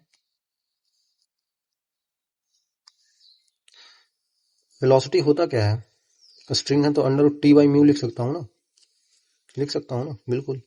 तो under root T by mu लिख देता हूँ, divided by 2 into L. L length कितना है, एल नोट ही है। ठीक है भाई, ऐसे तो लिख ही सकता हूँ। टेंशन टी नोट के टर्म में बताना है, फंडामेंटल में टेंशन टी नोट होगा, और यहाँ पे म्यू का वैल्यू म्यू ही है। चलो भाई ठीक है, एस टू में निकाल लेता हूँ बच्चों। एस टू में फ्रीक्वेंसी टू जो निकलूंगा हमने, एन एन कितना है बच्चों, एन का वैल्यू कितना है, थर्ड हार्मोनिक है तो 3 हो जाएगा। नीचे कितना हो जाएगा, 2 into L not, sorry 2 into L का वैल्यू कितना है, 3 एल नॉट बाई 2 है, अंडर रूट में टी बाई म्यू। म्यू कितना है बच्चों, 2 टाइम्स ऑफ म्यू है। यहाँ पे टी नोट ही रख देता हूँ, टी नोट ही सब में लेना है ना। सबका तो टी नोट सेम है ना बच्चों, सेम ही होना चाहिए यार। टी नोट तो सबका सेम ही होना चाहिए, टेंशन टी नोट, हाँ, क्योंकि और मैं टेंशन बता नहीं रखा है। ठीक है, कोई बात नहीं, टेंशन सेम बोला है बच्चों, सब में टेंशन सेम है। एस थ्री जब ले लेता हूँ हम लोग, तो एफ थ्री ले लेता हूँ, जो कि आ जाएगा एन कितना है बच्चों, यहाँ पे फिफ्थ हार्मोनिक हो रहा है, 2 इंटू लेंथ का वैल्यू कितना, 5 L note divided by 4 into T divided by, sorry यहाँ पे T1 लिखूंगा ना यार, मैं T2 लिखूंगा ना, मैं सेम नहीं ले सकता हूँ, T1 T2 T3, क्योंकि बाद में हमको टेंशन ही बताना है ना। हाँ, टेंशन ही तो बताना है। और यहाँ पे कितना आ जाएगा, 3 टाइम्स ऑफ म्यू। चलिए S4 में देख लेता हूँ, फ्रीक्वेंसी 4 कितना हो जाएगा बच्चों, एन कितना है, 14th ले रहे हैं ना हम लोग, 2 इंटू लेंथ कितना हो गया था, 7 L naught by 4, 7 L naught by 4 into under root में T4 डिवाइडेड बाई म्यू का वैल्यू 3 टाइम्स ऑफ म्यू हो गया था, 4 टाइम्स ऑफ म्यू हो गया था भाई। चलिए हम लोग निकाल लिए सबका frequency F1 F2 F3, string 1 string 2 string 3 string 4। अब हमको बताना है कि उसमें टेंशन कैसे कैसे होगा, कौन सी टेंशन सही है जिसके लिए, तो बोल देंगे T1 में कितना हो जाएगा, अब बताना तो पड़ेगा ना भाई। तो उसके लिए एक हिंट दे रखा है यहाँ पे, if frequency of all is same, सबका फ्रीक्वेंसी सेम है, तो हम इसको इससे इक्वेट कर दें, इसको इससे, किसी से इक्वेट कर दें, किसी से भी इक्वेट कर सकते हैं, लेकिन हमको पहला चीज देखना होगा कि फंडामेंटल के टर्म में दिखा है, सब जगह टी नोट लिखा हुआ है, तो हम इक्वेट तो किसी से कर देंगे, T1 T2 के करके इक्वेट कर देंगे तो आ जाएगा, इन दोनों को इक्वेट कर दीजिए, क्योंकि सारा फ्रीक्वेंसी तो सेम है, तो उसमें फिर T1 T2 के टर्म में आ जाएगा ना। लेकिन हमको क्या लाना है बच्चों, फंडामेंटल के टर्म में, टी नोट के टर्म में। तो आपको पता होगा पहला वाला ही तो फंडामेंटल होता है, पहला वाला ही तो स्ट्रिंग में फंडामेंटल हो रहा है, तो फंडामेंटल फ्रीक्वेंसी को हम लोग टी नोट से लिख देते हैं, है ना। टी नोट तो फंडामेंटल फ्रीक्वेंसी है ना, यहाँ पे साफ साफ लिखा है फंडामेंटल फ्रीक्वेंसी एफ नोट, ठीक है, और टेंशन क्या है, टी नोट। फंडामेंटल में फ्रीक्वेंसी एफ नोट और उसमें टेंशन टी नोट। तो फंडामेंटल अगर हम लोग लिए हैं तो इसको ऐसे भी लिख सकते हैं, एफ वन का value 1 divided by 2 times of L naught into T note लिख सकते हैं, डिवाइडेड बाई म्यू लिख सकते हैं, ठीक है। अब इसको इक्वेट करते हैं S2 से, तब कितना आएगा देख लेना है, 1/2 L naught into under root T naught divided by mu equal to, यहाँ पे 2 तो कट ही जाते हुए दिखता है मुझे, यहाँ पे ये तो कटता हुआ दिख रहा है ना, काट ही देता हूँ, 3 भी कटता हुआ दिख रहा है, T2 divided by 2 mu naught, T2 divided by 2 mu naught, ठीक है। अब देख लीजिए यहाँ पे कैसे आ रहा है, ये तो कट ही रहा है, म्यू नोट नहीं था, बस म्यू था, एल नोट तो कट ही रहा है, तो यहाँ पे देखा जाए तो T naught divided by 4 equal to T2 divided by 2, ये 2 बार में कट जाएगा, तो T2 का वैल्यू टी नोट बाई 2 आ गया, ठीक है, पहला आ गया। और यहाँ पे ऑप्शन में भी देख सकते हैं, मतलब T2 जो स्ट्रिंग 2 था जिसमें टेंशन टी नोट बाई 2 आया है, 3 हो गया, बी का 3 पहले इसी ऑप्शन में है, तो आंसर तो ऐसे ही मिल गया। और पहला में तो आप देख ही सकते हैं टी नोट ही मिला है स्ट्रिंग में, ये तो इसी में आंसर आ गया। और स्ट्रिंग 3 में देख लेता हूँ, स्ट्रिंग 3 में देख लेता हूँ बच्चों, ये 2 बार में कट रहा है और ये 5 5 तो उड़ ही जाएगा, तो 2 पर चला जाएगा। 2 L naught into under root T naught by mu, 2 times of, नीचे L नोट आ जाएगा, 2 ऊपर चला जाएगा ना, T3 by 3, T3 by 3 times of mu. साफ साफ दिख रहा है ये तो उड़ ही जा रहा है, तो टी नोट डिवाइडेड बाई 4 आ जाएगा equal to 4 T3 divided by 3 आ जाएगा। ये कितना आ रहा है, T3 का वैल्यू आ रहा है बच्चों 3 times of T naught divided by 16, ठीक है, 3 टी नोट बाई 16 T3 में, 3 टी नोट बाई 16, इसका ये आ गया ना 5, देखिए मैच भी कर रहा है, और इसका 4 आ जाएगा। तो स्ट्रिंग 4 का देख लेता हूँ, यहीं पे देख लेता हूँ, 1/2 times of L naught under root T naught by mu equal to 14, देखिए ये कट जा रहा है 2 बार में, और यहाँ से 7 दूना 14, तो ऊपर 4 टाइम्स आ रहा है, 4 times of L naught into T4 divided by 4 times of mu आ रहा है। म्यू नोट क्यों लिख रहा हूँ बार बार, ये कटता हुआ दिख रहा है बच्चों आपको, म्यू म्यू एल नोट, तो यहाँ पे टी नोट डिवाइडेड बाई 4 आ जाएगा equal to 16 divided by 4 times of T4 आ जाएगा। हम स्क्वायर करके लिख रहे हैं, ये 4 बार में कट गया, तो T4 का वैल्यू जो आ गया टी नोट बाई 16, देख सकते हैं ये भी आंसर आ गया है, T4 का वैल्यू टी नोट बाई 16 है ना बच्चों। तो ऑप्शन नंबर ये हो गया हमारे को आंसर, ठीक है। काफी इजी सा सवाल है बच्चों, इजी एडवांस 2019 में आया था, तो थोड़ा सा समझ के करिएगा तो हो जाएगा। बस फ्रीक्वेंसी सबको निकालना था, सबको इक्वेट कर देना था, हम कर सकते थे यहाँ पे आप सोच रहे होंगे तो सबका फ्रीक्वेंसी सेम है तो इन दोनों को भी इक्वेट कर देंगे, तो टर्म किस में आएगा, T2 T3 के टर्म में आ जाएगा, लेकिन हमें टी नोट के टर्म में चाहिए, तो इसीलिए हम इससे इक्वेट किए हैं सबको, ठीक है। काफी इजी है भाई। देखिए आसान सवाल फिर से आ गया, 2 प्रोग्रेसिव वेव है, y1 y2 दे रखा है, सुपर इम्पोज किया जाता है तो amplitude of the resultant wave क्या होगा। भाई ये निकालना मैंने आपको सिखाया है काफी इजी तरीके से। तो अगर रिजल्टेंट वेव का एम्पलीट्यूड निकालना है, ए रिजल्टेंट वेव का एम्पलीट्यूड, तो क्या होता है, अंडर रूट में a1 square plus a2 square, यही तो होता है, प्लस 2a1 a2 cos 5 होता है, cos डेल्टा 5 बोलते थे ना हम लोग। डेल्टा 5 क्या होता है बच्चों, फेज डिफरेंस, वो कैसे होता है, उस दोनों का फेज घटा दीजिए, 2x माइनस 60 माइनस में इसका फेज 2x माइनस 60 माइनस का π/2, इन दोनों को घटा देंगे तो ये तो उड़ता हुआ दिख रहा है, यहाँ पे π/2 आ गया फेज, इसी को यहाँ पर रख दो भाई। a1 a2 आपको 4 और 3 है, तो अंडर रूट में 4 का स्क्वायर 16, 3 का square 9 plus 2 into 12 into cos delta 5, cos π/2 का वैल्यू कितना हो जाएगा, 0 होता है, तो उड़ गया, अंडर रूट 25 आ गया, मतलब 5 आंसर हो गया। कितना इजी है बच्चों, 5 आंसर हो गया, कोई दिक्कत ही नहीं होना चाहिए, ए नेट का वैल्यू आ गया। काफी आसान है भाई, काफी आसान है।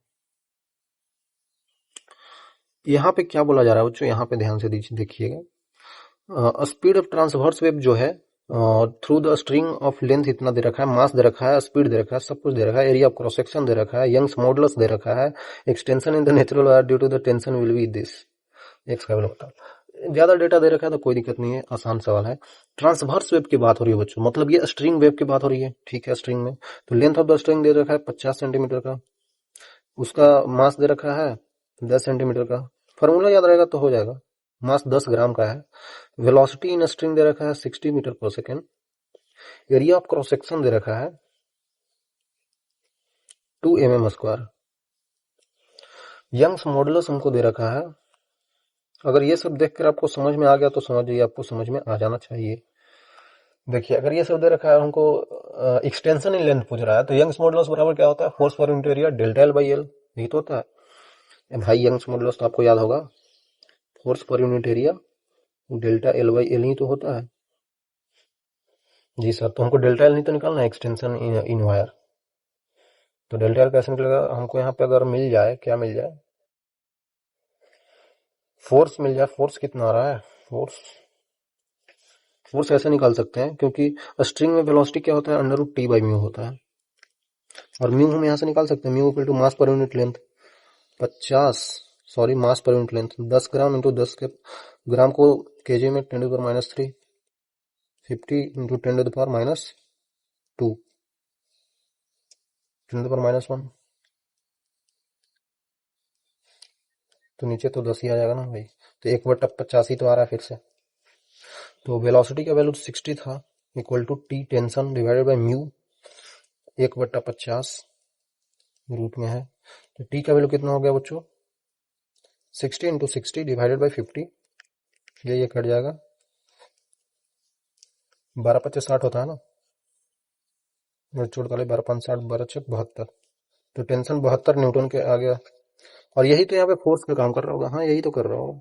तो यंग्स मॉडुलस आपको 1.2 इंटू 10⁻11 इक्वल टू फोर्स कितना है 72 न्यूटन का, एरिया कितना है बच्चों 2 mm, मतलब 2 इंटू 10 मिली सेंटी डेसीमीटर आती है, मिली सेंटी डेसीमीटर, 1 मीटर में 100 सेंटीमीटर, और 1000 10⁻⁻6 हो जाएगा बच्चों, into delta L divided by L. L कितना है बच्चों, लेंथ आपको देगा 50 सेंटीमीटर, मतलब हाफ होता है ना, तो 1/2 कर देंगे, हम 2 से गुना।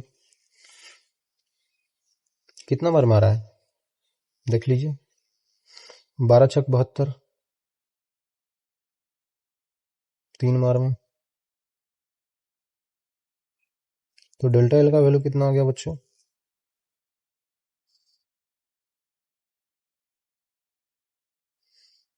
डेल्टा एल का वैल्यू कितना आ गया जल्दी बताइए, 3/2 है ना, 3/2 इंटू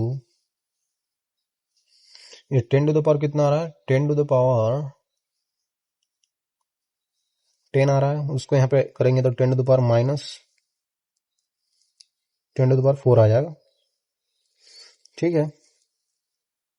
यहाँ पे अगर 15 गुने 10⁻⁻5 कर दो तो आंसर नहीं आ जाएगा, सही आ तो गया, तो 15 हो जाएगा एक्स का वैल्यू, ठीक है। मीटर में 15 आ जाएगा, क्योंकि 10⁻⁵ दे रखा है ना बच्चों, इजी है। देखिए पैराग्राफ टाइप का सवाल है, इसको करने के लिए आसान ही है, कर सकते हैं कोई ऐसा हार्ड चीज नहीं है, बस थोड़ा सा ध्यान से समझना होता है। इसमें पैराग्राफ में 2 क्वेश्चन है, 3 क्वेश्चन है, 14, 15, 16। 2 train A and B move कर रहा है 20 मीटर पर सेकंड और 30 मीटर पर सेकंड से सेम डायरेक्शन में on the same straight track, B is ahead of A. समझिएगा ये ग्राफ क्यों है सर, बताऊंगा। एक ट्रेन ये है और एक ट्रेन ये है बच्चों, ये है बी अहेड है, मतलब ये बी ट्रेन है, ये ए ट्रेन है, दोनों मूव कर रहे हैं भाई सेम डायरेक्शन में सेम ट्रैक पे 20 मीटर पर सेकंड 30 मीटर पर सेकंड से, ये 20 मीटर पर सेकंड से, ये 30 मीटर पर सेकंड से। Engine are the front end में है, ठीक है। Engine of train A blows long whistle, इस ट्रेन में यहाँ पे इंजन लगा हुआ है, इस ट्रेन में यहाँ पे इंजन लगा हुआ है, इंजन से अगर साउंड निकालता है, एक विसल निकालता है ए वाला, ठीक है एक विसल निकालता है, तो विसल तो सब तरफ जा रहा होगा ना भाई पूरा ऐसे ऐसे बढ़ता जा रहा होगा, ऐसे गोल गोल, है ना। हॉर्न बजता है तो पूरा ऐसे चारों डायरेक्शन में जाता है ना। बाद में बोल रहा है कि assume that the sound of the whistle is composed of components varying F1 and F2 as shown in the figure. Okay, figure ये है, इस फिगर में बोल रहा है कि assume that the sound of the whistle is composed of components varying frequency। whistle का sound minimum जो F1 मिल रहा है 800 हर्ट्ज और F2 1120 हर्ट्ज, क्योंकि दो ही फ्रीक्वेंसी की बात किया है ना। तो ये हो गया कितना फ्रीक्वेंसी बच्चों, 800 और 1120 है, ये 800 फ्रीक्वेंसी है और ये 1120 है, 1120 हर्ट्ज का यहाँ पे देता है, ठीक है। उसके आगे बोल रहा है कि spread in frequency highest minus lowest, ठीक है। घटाएंगे तो 320 का आएगा ना, 1120 में से 800 घटा देंगे तो 320 हर्ट्ज का आएगा। स्पीड ऑफ साउंड 340 मीटर पर सेकंड है। पूछा क्या जा रहा है, ठीक है, इस टाइप का सवाल है। देखिए इंटेंसिटी देखा जाए, अगर हमने पीछे पढ़ा था डॉपलर्स इफेक्ट, डॉपलर्स इफेक्ट बच्चों, तो उसमें आपने देखा होगा कि हम फ्रीक्वेंसी और वेलोसिटी में ही खेल रहे थे। हम कहीं पे इंटेंसिटी का टर्म नहीं लाए थे। इसलिए बोला जाता है कि डॉपलर इफेक्ट से इंटेंसिटी का कोई लेना देना नहीं है ना। इंटेंसिटी कांस्टेंट ही रहता है कोई भी फ्रीक्वेंसी पे। यहाँ पे F1 F2 मिला है, F1 पे इंटेंसिटी ये है, F2 पे इंटेंसिटी ये है, दोनों पे इंटेंसिटी सेम है। इंटेंसिटी यहाँ से यहाँ तक बढ़ भी नहीं रहा है, घट भी नहीं रहा है, सेम कांस्टेंट रह रहा है बच्चों। यही तो, इसीलिए तो यहाँ पे फिगर दिया गया है आपको समझाने के लिए कि फ्रीक्वेंसी बढ़ाओ या घटाओ कुछ भी चेंज नहीं होगा इंटेंसिटी में। भले ही कुछ अलग, अब इधर फ्रीक्वेंसी आ गया कुछ और एफ डैश, इधर आ गया फ्रीक्वेंसी कुछ एफ डबल डैश, तो ये सब के लिए चेंज हो जाएगा, ठीक है। लेकिन जो दिया हुआ फ्रीक्वेंसी है उसके बीच तो चेंज नहीं होगा। इसके आगे हमको बताया हुआ भी नहीं है सवाल में है, ठीक है।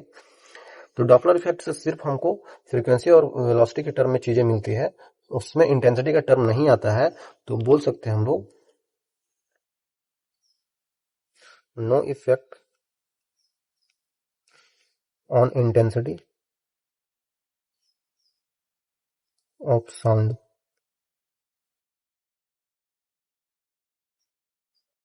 Due to given frequency change. जो हमको दे रखा है उसमें तो चेंज नहीं होगा, ठीक है। उसके आगे का हमको दे ही नहीं रखा तो हम कुछ बता नहीं सकते बच्चों, है ना। इसके आगे का हम बता नहीं सकते। चलिए, तो हमको सवाल क्या बोला जा रहा है, speed of sound of the whistle. Whistle का स्पीड ऑफ साउंड क्या होगा? जो पैसेंजर ए सुना होगा और जो पैसेंजर बी सुना होगा। पैसेंजर इसमें बैठे हुए हैं ना, इंजन यहाँ पे है, इंजन यहाँ पे है, पैसेंजर यहाँ पे बैठे हुए हैं, है ना बच्चों। पैसेंजर सब में यहाँ पे बैठे हुए हैं, ये सब पैसेंजर बैठे हुए हैं, ठीक है। तो बोल रहा है कि जो velocity of sound of whistle होगा, जो व्हीसल यहाँ से बजा है, हॉर्न बजा है, वो हॉर्न तो ऐसा पूरा फैला होगा ना भाई। तो बोल रहा है कि इसको कौन सा स्पीड से हॉर्न सुनाई देगा और इसको कौन सा स्पीड से हॉर्न सुनाई देगा। हॉर्न है बच्चों, हॉर्न, जो हॉर्न का स्पीड होता है तो हमने तो पढ़ा है, अगर मीडियम चेंज नहीं हो रहा है तो वेलोसिटी ऑफ साउंड तो वही रहता है। अगर मीडियम के पार्टिकल्स मूव नहीं कर रहे हैं, मतलब उनमें वेलोसिटी नहीं है, तो भी सेम होता है, स्पीड ऑफ साउंड तो सेम होता है ना। मैंने ये लेक्चर में बता रखा है ना। मीडियम के पार्टिकल्स अगर मूव नहीं कर रहे हैं तो भी वेलोसिटी ऑफ साउंड सेम होता है, या चेंज नहीं हो रहे हैं तो भी वेलोसिटी ऑफ साउंड सेम होता है। तो इसका मतलब सेम रहेगा।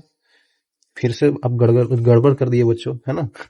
देखिए, सेम रहता है, लेकिन अगर यहाँ पे कोई ऑब्जर्वर मूव कर रहा है, जैसे है ना, कहीं सोर्स से निकल रहा है, ये सोर्स है, इंजन एक जो है वो सोर्स है, इससे साउंड निकल रहा है भाई, इससे साउंड निकल रहा है, लेकिन यहाँ पे ऑब्जर्वर खुद भाग रहा है ना, तो उसके लिए तो चेंज हो जाएगा ना वेलोसिटी ऑफ साउंड, क्योंकि हम खुद भाग रहे हैं।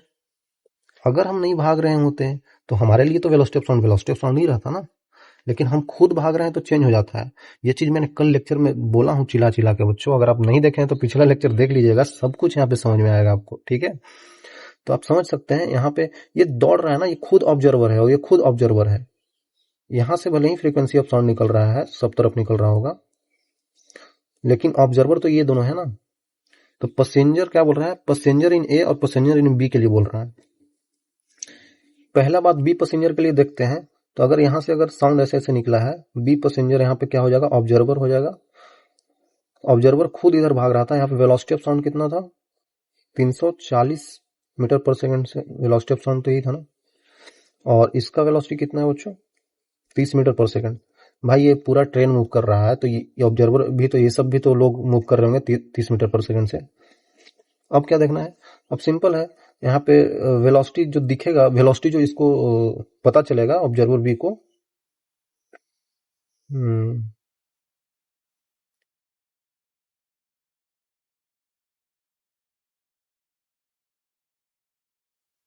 साउंड के विद रिस्पेक्ट टू लिखता हूँ, विद रिस्पेक्ट टू मीडियम, इसको पता चलेगा। क्योंकि भाई ये खुद मूव कर रहा है ना, तो अब हमको इसको रोक के देखना होगा। रिलेटिव होते हैं ना, हमने डॉपलर इफेक्ट में रिलेटिव मोशन नहीं तो पढ़ा है, रिलेटिव वेलोसिटी को।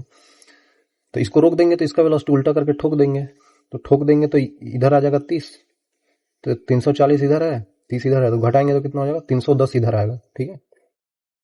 310 राइट साइड में आ जाएगा। तो इतना वेलोसिटी से साउंड आ रहा होगा ऑब्जर्वर बी के पास, क्योंकि इसका खुद का वेलोसिटी है। अब ए को देख लेते हैं, ए यहाँ पे है, ए के पैसेंजर यहाँ पे है, तो ए के पैसेंजर अगर यहाँ पे हैं तो साउंड तो इधर भी आ रहा होगा ऐसे करके, है ना, वी वेलोसिटी से। तो ये ऑब्जर्वर भी ये जो है वो इधर 20 मीटर पर सेकंड से तो जा ही रहे हैं क्योंकि पूरा ट्रेन जा रहा है। और जो साउंड का जो आ रहा है, साउंड का इधर वेलोसिटी इस डायरेक्शन में कितना होगा, वेलोसिटी ऑफ साउंड, जो कि ए बोल सकते हैं वेलोसिटी ऑफ साउंड। छोड़िए ना, ऐसे लिखते हैं 340 है मीटर पर सेकंड। तो velocity observe by B with respect to medium कितना होगा बच्चों, जल्दी बताइए जल्दी बताइए। फिर से हमको इसको रोक देना होगा, सर इन लोग तो रुके हुए हैं ऑलरेडी, ऐसे तो ये लोग भी इसके रिस्पेक्ट में रुके हुए हैं, लेकिन हमको देखना है मीडियम के रिस्पेक्ट में ना, तो हम ये इसको ऑब्जर्वर मान कर सोल्व कर रहे हैं। ट्रेन में तो ये रुके हुए हैं ओवरऑल ये तो रुके हुए हैं, लेकिन हम विद रिस्पेक्ट टू मीडियम बात कर रहे हैं, तो इसको हम देखेंगे ऑब्जर्वर के रूप में। तो ऑब्जर्वर के रूप में देखेंगे तो इसका वेलोसिटी उल्टा करके इधर ठोक दो, इधर ऐसे है तो इधर ठोक दो, तो 340 और इधर ठोक देंगे तो कितना हो जाएगा, 20 और ठोक देना है। ठोकना क्यों है सर, ठोक सकते हैं, इधर ठोक देंगे तो कितना आ जाएगा बच्चों, 20 प्लस 340 मतलब 360 मीटर पर सेकंड दिखेगा। इतना इतना वेलोसिटी से साउंड इसको पता चलेगा हमारे तरफ आ रहा है। सिंपल है। बी में कितना था 310, बी में 310 नहीं, ये 340 नहीं 360, ये सही है ना, इसमें 310 इसमें 360। आई थिंक क्लियर होगा भाई, आसान है बच्चों, आप बस लेक्चर्स को देखे होंगे ध्यान से तो समझ में आएगा आपको।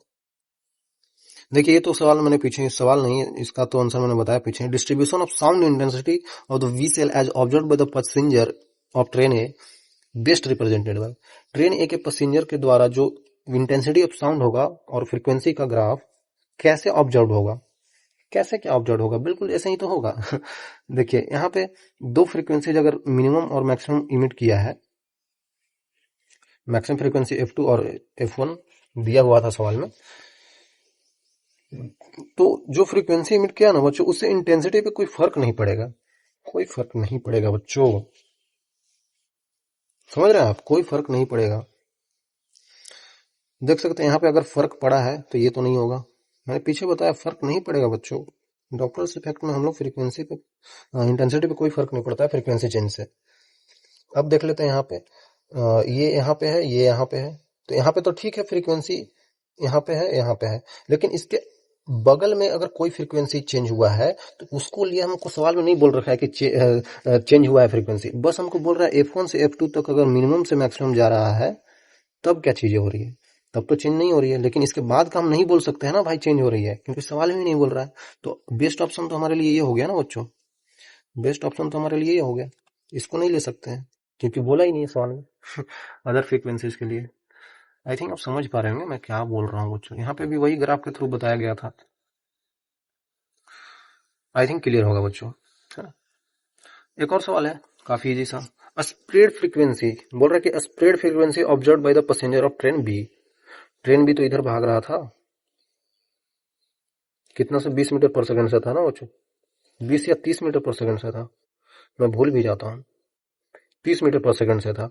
हमको बोल रहा है कि जब ट्रेन ए से इधर से हॉर्न मारा गया होगा तो इनके द्वारा जो ऑब्जर्व फ्रीक्वेंसी कितना होगा, बिल्कुल आसान है भाई, ये तो बिल्कुल आसान है। स्प्रेड देखिए, स्प्रेड फ्रीक्वेंसी बोल रहा है, स्प्रेड फ्रीक्वेंसी इतना है, स्प्रेड फ्रीक्वेंसी इतना है, हमको दे रखा है 320 हर्ट्ज है स्प्रेड फ्रीक्वेंसी,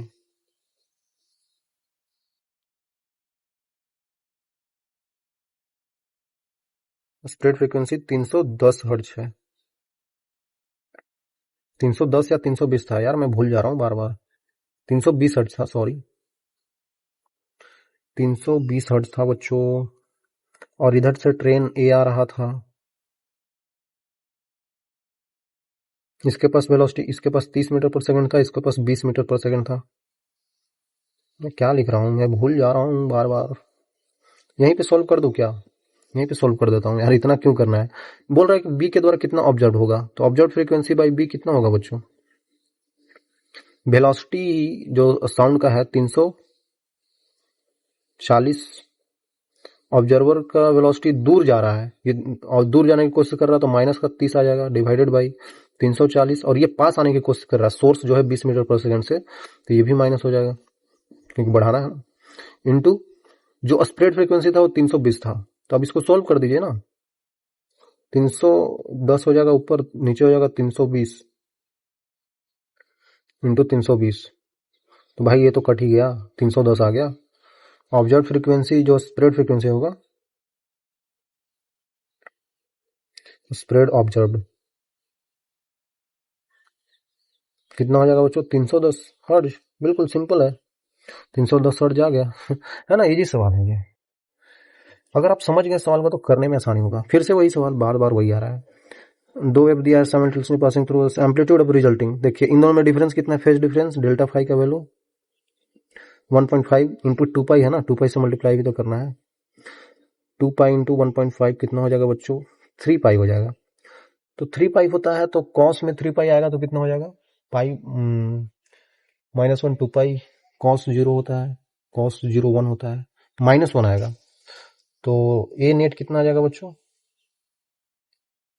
एम्पलीट्यूड नेट कितना आ जाएगा, 5 का स्क्वायर प्लस 3 का square plus 2 into 5 into 3 into cos 3 पाई कितना होता है, -1 होता है।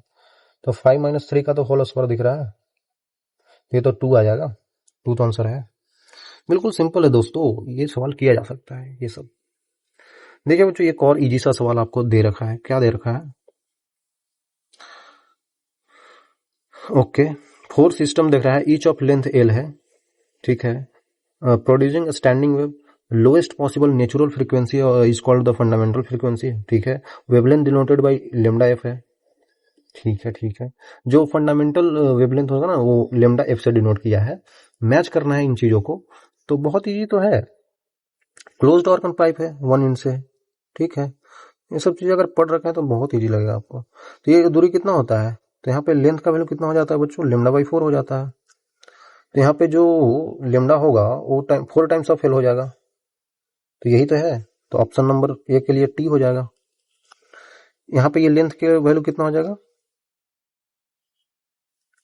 लेमडा/2 हो जाएगा, लेमडा/2। तो लेमडा का वैल्यू 2 टाइम्स ऑफ एल हो जाएगा, ये तो एस आ जाएगा। कितना इजी है। अगर यहाँ पे फंडामेंटल फ्रीक्वेंसी देखा जाए, फंडामेंटल फ्रीक्वेंसी देखा जाए बच्चों, तो ये दूरी कितना हो जाता है, एल का वैल्यू लेमडा/2, तो यहाँ पे भी एस आ जाएगा 2 टाइम्स ऑफ एल, ठीक है भाई। यहाँ पे फंडामेंटल कैसे बनेगा बच्चों, देखिए मिड पॉइंट पे यहाँ पे हिंज किया गया लग रहा है, हाँ क्लैंप कर दिया गया मिड पॉइंट पे। तो फंडामेंटल एक यहाँ पे बन जाएगा ऐसे, और एक यहाँ पे बन जाएगा ऐसे, फंडामेंटल ऐसे ही बनेगा।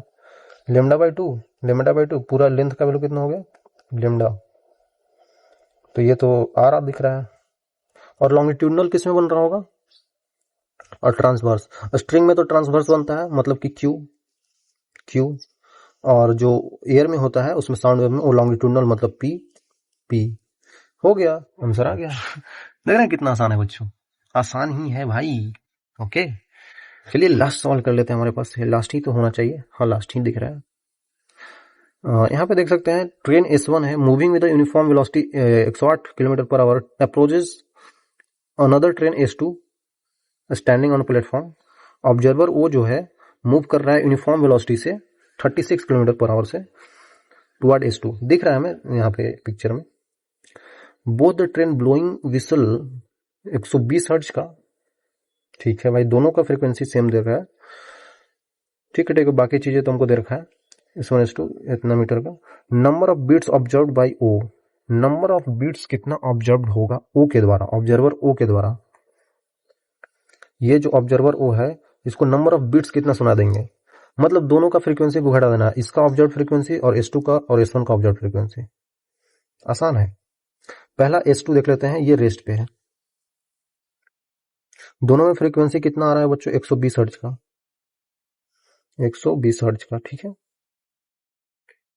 ये इधर भाग रहा है, तो यहाँ पे फ्रीक्वेंसी ऑब्जर्व एफ डैश लिखता हूँ, यहाँ पे एफ डैश का वैल्यू कितना हो जाएगा, 330 माइनस ऑब्जर्वर 36 को मीटर पर सेकंड में बदल देते हैं, 5/18, 18 दूना 36, 10 मीटर पर सेकंड आ रहा है बच्चों। और यहाँ पे देख लेते हैं 108 गुने 5/18, तो 18 25 90, 18 छक टोटल 6, 30 मीटर पर सेकंड आ रहा है ये, ठीक है। तो ऑब्जर्वर जो पास जा रहा है तो प्लस में लाना पड़ेगा ना, ज्यादा फ्रीक्वेंसी आएगा, तो 10 मीटर पर सेकंड डिवाइडेड बाय 330, वो तो रेस्ट पे है, इंटू जो है नेचुरल इसका 120 हर्ट्ज का है। देख लीजिए करके कितना आएगा बच्चों, 340, कितना लिख रहा हूँ भाई, 340 डिवाइडेड बाई 330 इंटू 120। ठीक है, इसको सोल्व नहीं करना है क्योंकि घटाना है ना, तो लास्ट में हो सकता है कट जाए इसलिए घटा नहीं रहा हूँ। तो यहाँ पे कितना आ जाएगा बच्चों, देखिए अब ऑब्जर्वर और S1 को देखना है। ठीक है, तो हमको पता है कि डॉपलर इफेक्ट में हम लोग को लाइन ज्वाइनिंग देखना होता है, line joining observer and source, उसके उसमें देखा जाता है कौन से वेलोसिटी आ रही है, अगल बगल वाला नहीं देखते हैं, क्योंकि अगल बगल वाले वेलोसिटी से हमें कोई फर्क नहीं पड़ना चाहिए, क्योंकि वो उसके लिए फ्रीक्वेंसी सेम रहती है। तो हमको इसको लाइन ज्वाइनिंग वाली देखनी चाहिए, है ना। कल मैंने लेक्चर में ये भी बता रहा था। देखिए 10 का कंपोनेंट ले लीजिए, इधर ये एंगल मान लेते कितना है, थीटा है, तो ये 10 का इधर वाला कंपोनेंट कितना आएगा, 10 कॉस थीटा। कॉस थीटा क्या होता है, ये 600 डिवाइडेड बाई ये कितना हो जाएगा, 1000 ही तो हो जाएगा। पाइथागोरस, पाइथागोरस लगा दीजिए ना, ये 90 डिग्री है तो ये तो 1000 हो जाएगा। और कॉस ऑफ थीटा करेंगे तो 600 डिवाइडेड बाई 1000, तो 3/5 आ जाएगा। तो गुना कर दीजिए इधर, 10 इंटू 3/5, मतलब 6 मीटर पर सेकंड का इधर आ जाएगा। 10 है तो इधर फिर इसको कंपोनेंट लेंगे तो ये 8 मीटर पर सेकंड का आ जाएगा। उसी तरीके से इसका देख लीजिए, ये कितना है, 30 मीटर पर सेकंड। तो अगर एंगल ये एंगल में अल्फा मान लूँ, तो इधर का कॉस अल्फा कितना आ जाएगा बच्चों, 30 कॉस अल्फा, कॉस अल्फा 8/1000, मतलब 10, 4/5, 5×6 = 30, मतलब 24 मीटर पर सेकंड इधर आ जाएगा बच्चों। और इधर कितना आ जाएगा बच्चों, कंपोनेंट लेंगे तो उसकी जरूरत नहीं है, ऐसे हो तो परपेंडिकुलर है, छोड़ दीजिए, ऐसे ही लिखना चाहते हैं तो लिख लीजिए। यहाँ पे कितना आ जाएगा, 3 आ जाएगा ना, तो 3×6 = 18 आ जाएगा, 18 मीटर पर सेकंड। छोड़िए 18, और हमको यहाँ 8 से कोई मतलब नहीं है, हमको इसके तरफ वाला देखना है। ये इसके तरफ वाला है जो कि 6 मीटर पर सेकंड, और ये इसके तरफ वाला है 24 मीटर पर सेकंड। तो ऑफ फ्रीक्वेंसी ऑब्जर्व लिख देता हूँ डबल डैश से, वो 340, सॉरी 330 मीटर पर सेकंड है ना वेलोसिटी ऑफ साउंड। ऑब्जर्व दोनों पास आ रहे हैं तो यहाँ पॉजिटिव लिखना होगा, और पास आ रहे हैं कितना, 6 मीटर पर सेकंड से। और 330 नीचे लिखते हैं सोर्स का, सोर्स भी पास आ रहा है तो यहाँ निगेटिव कर देंगे तो और बड़ा आ जाएगा, 24 गुने कितना का फ्रीक्वेंसी है बच्चों, 120 हर्ट्ज का है। अब ये दोनों को माइनस कर दीजिए, इसको और इसको, मतलब F double dash minus F dash, कैसे भी करिए क्योंकि हमको मॉड लेना है हमको निगेटिव पैटर्न नहीं लेना है। ये कितना बन जाएगा, 336 डिवाइडेड बाई 24/306 आ जाएगा, इंटू 120। ठीक है, ठीक है बच्चों, ठीक है, ठीक है, 336 आ रहा है ना, ठीक है, और यहाँ पे 306 आ रहा है, ठीक है। 336 डिवाइड बाई 306 गुने 120 माइनस का 340/330, 340/330 इंटू 120। यहाँ पे कितना आ जाएगा बच्चों, 120 कॉमन ले लेंगे, काट देते हैं ना, ये 3 से ये भी कटेगा, 112, 3 से कटेगा,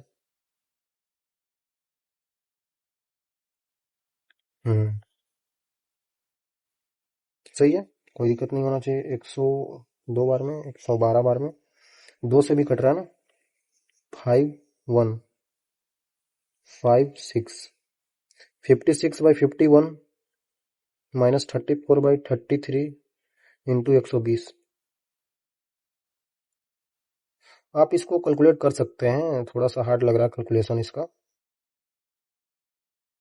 लेकिन करना तो पड़ेगा बच्चों। 51 इंटू 33, इसको घटा दीजिए, 18 के 8 हासिल 1, 18 और 15, 18 और 15 कितना होता है बच्चों, 33 34 हो जाएगा, 34 के 4 हासिल 3, बचती है 15, और 3 18, माइनस 4,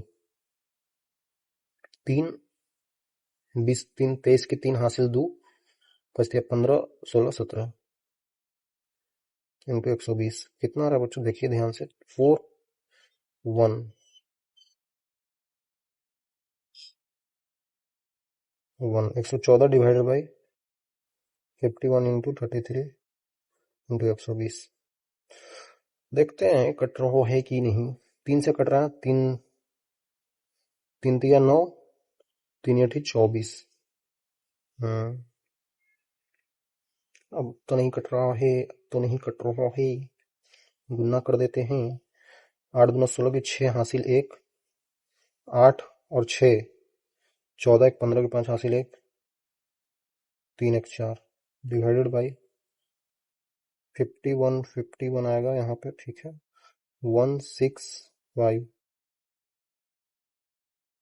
बच्चों इसको कैलकुलेट करना पड़ेगा, कितना आएगा। लगभग लगभग 9 के आसपास आ रहा है क्या? नहीं 9 नहीं, 8 के आसपास आएगा। 4000 बनाना, लगभग लगभग 8 से भी कम आएगा क्या? 40, 7 के आसपास, 7 से भी कम आएगा। आई थिंक 6 आना चाहिए। कैलकुलेट ही कर लेता हूँ, मेरे पास तो कैलकुलेटर है। आपके पास क्या है? आपके टूथपेस्ट में नमक है बच्चों। आपको कैलकुलेटर का यूज नहीं करना है क्योंकि आपको एग्जाम में नहीं मिलेगा। मैं बस देखने के लिए कर रहा हूँ। 561 लगभग 8 8 आ रहा ना। 40। हाँ 6 में क्यों लिख रहा हूँ, 8 के आसपास आएगा। ठीक है 8 के आसपास आएगा बच्चों, ठीक है। तो ये 8 आंसर हो जाएगा इसका। एडवांस का सवाल था ये, 8 आंसर हो जाएगा, ठीक है। काफी इजी है भाई, किया जा सकता है, आप करेंगे तो हो जाएगा, ठीक है। तो यहीं तक बच्चों था, सवाल वाल तो यहीं तक था। तो बच्चों यहाँ तक आने के लिए बहुत बहुत आपको धन्यवाद। अगर आप देख रहे हैं, आपको खुद से सवाल करना है, इसको बोर नहीं करना है। खुद से नहीं हो रहा है फिर देख लेना है। और सवाल बहुत सारे आ रखे हैं भाई, इससे भी इजी सवाल आ रखे हैं। मैंने तो एडवांस के बहुत सारे आज करा दिए हैं। इस जेईई मेंस के तो और भी आसान सवाल होते हैं बच्चों, है ना। तो उनको कीजिए आप खुद से। Practice makes man perfect, women भी। ठीक है, तो करते रहिए, प्रैक्टिस करना पड़ेगा बच्चों, है ना। प्रैक्टिस करना पड़ेगा, ठीक है। मिलेंगे आगे, तब तक के लिए ओके, बाय बाय।